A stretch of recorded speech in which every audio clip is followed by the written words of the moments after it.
Salam sejahtera semua pelajar. Tajuk kita pada hari ini adalah amalan harian yang sihat. Amalan ini maksudnya perbuatan yang biasa kita lakukan lah, perkara baik ya. Jadi kita mula dengan situasi ini. Cikgu Rozana ini dia tanya, bagaimana kamu mempraktikkan amalan untuk mencegah penyakit berjangkit? Praktikkan nih maksudnya kita gunakanlah dalam seharian tuh. Jadi bantulah rakan kamu mempraktikkan amalan harian yang sehat untuk kesehatan dirinya, supaya dapat mencegah penyakit berjangkit. Kalau kita tengok, bilik tidurnya ini sangat tidak teruruskan, kotor. Makanan ada di mana-mana, kemudian pakaian dia bersepah, katilnya pun tidak terurus, bantal pun kotor. Baik, jadi si Amir ini bagilah cadangan. Menjaga kebersihan bilik tidur seperti membuang sisa makanan, kotoran, dan sampah dapat mengelakkan bau busuk.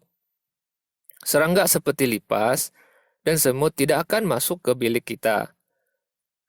Tambah lagi, baju, cadar, sarung bantal pun perlu dicuci sekurang-kurangnya seminggu sekali. Lantai juga perlu disapu setiap hari dan dimop selang seminggu. Dengan cara itu, barulah bilik ini akan bersih dan kemas dan boleh mengelak mencegah penyakit berjangkit. Oke, itu di muka surat inilah. Oke, seterusnya.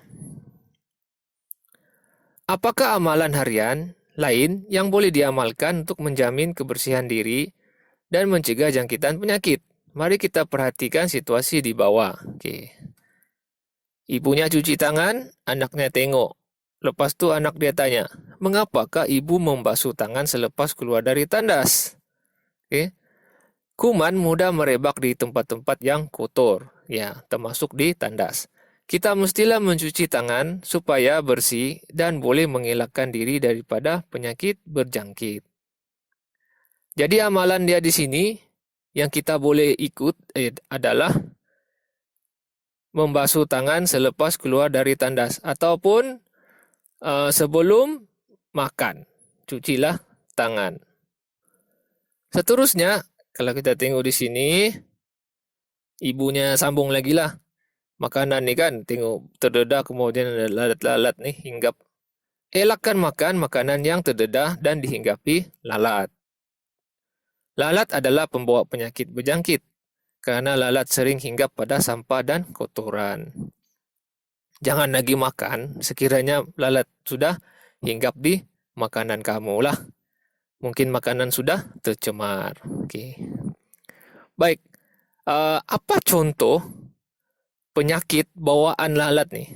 Oke, ada dua lah yang selalunya kita dengar lah. Satu, demam kepialu ataupun typhoid yang menyebabkan cirit-birit sampai berdarah.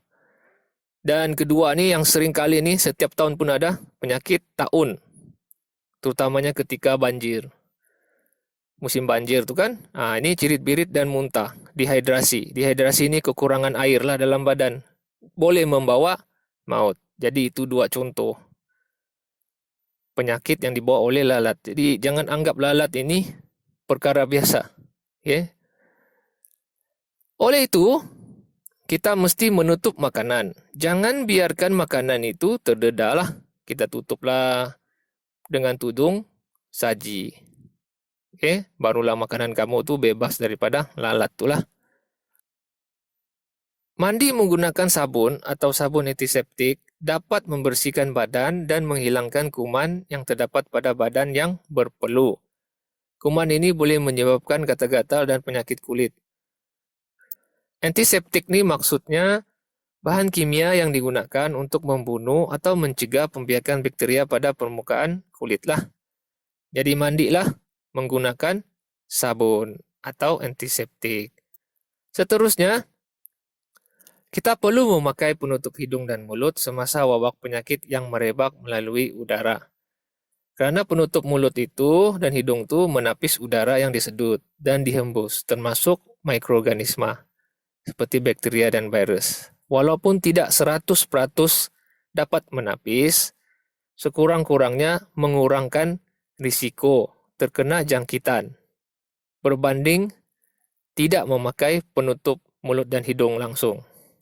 Terutama sekarang ini kan kita masih lagi dalam pandemik COVID-19.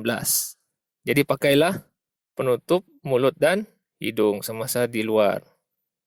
Oke, seterusnya, ini bukan zombie ya, ini sakit mata.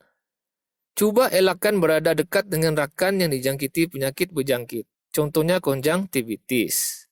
Kawannya pun cakap, jangan dekat. Kawannya makin dekat pula. Baik, seterusnya, tangan juga boleh dibersihkan menggunakan cecair pembasmi kuman yang selalunya diletakkan di hospital atau klinik. Sanitizer lah. Apa yang ada pada cecair pembasmi kuman? Alkohol. Jadi alkohol ini, dia bersifat asid. Mampu membunuh mikroorganisme. Karena itu kita gunalah. Jadi akhir sekali, Cikgu Rozana ini pun berkata, semua amalan tersebut mestilah dilakukan dalam kehidupan kita.